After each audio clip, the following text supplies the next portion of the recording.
Wala ka na rin bang pera gaya ko? Tara, buksan natin tong alkansya ko. Hello mga mare, panibagong voice over vlog na naman tayo. Bali, araw-araw ko nga pala nakikita itong alkansya ko mga mare. At araw-araw din niya akong hinihikayat na buksan na nga ito. At naalala ko nga mga mare na isang buwan pa nga lang pala simula lang naghulog ako dito. Last January nga lang pala ako nagsimula maghulog dito mga mare. At kung napapansin nyo, kulang-kulang kalahati na nga yung laman ng alkansya. At since isang buwan na nga mga mare, nakapag-decide akong buksan na nga.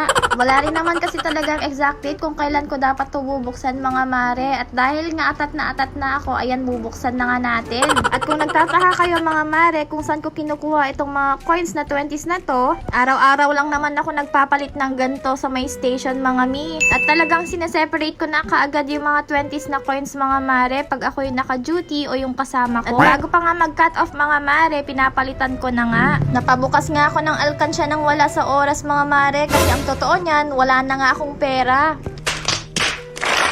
Hindi rin kasi pare-pareho yung amount na hinuhulog ko dito everyday mga mi. Depende nga kung magkanong 20s yung naitatabi namin at yun nga yung pinapalitan ko everyday. At meron din talaga yung pagkakataon na umaabot siya ng 400 to 500. Amazing! Kaya pati allowance ko nauubos kakahulog ko rito. Tinatakot din kasi ako ni MJ mga mi na baka daw mamaya bigla ma-face out yung gantong 20s. At baka magtaka rin ng Bangko Sentral kung bakit nauubos yung gantong 20s. Nasa akin na pala lahat. Gago! Charis.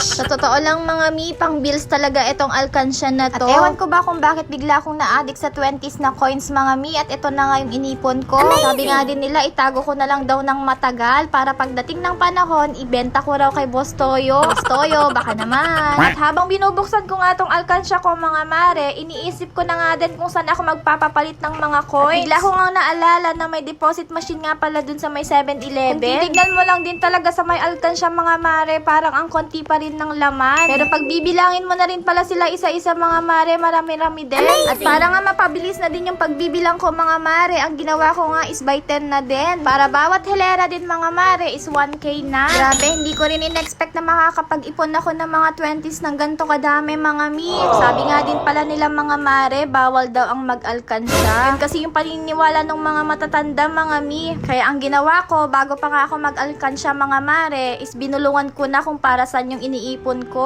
At pagkatapos ko ang bilangin ito mga mare, nilipat ko na nga siya ng lalagyanan. Bali pupunta nga kasi kagad kami sa may 7-Eleven para mag-deposit. At hindi nga ako 100% sure mga mare kung pwede nga talaga mag-deposit doon. Pagkarating ko nga ng 7-Eleven mga mare, lumapit agad ako sa may cashier. Doon ko na nga din tinanong mga mare kung pwede bang mag-deposit doon sa machine nila. And sad to say mga mare, hindi daw pwede.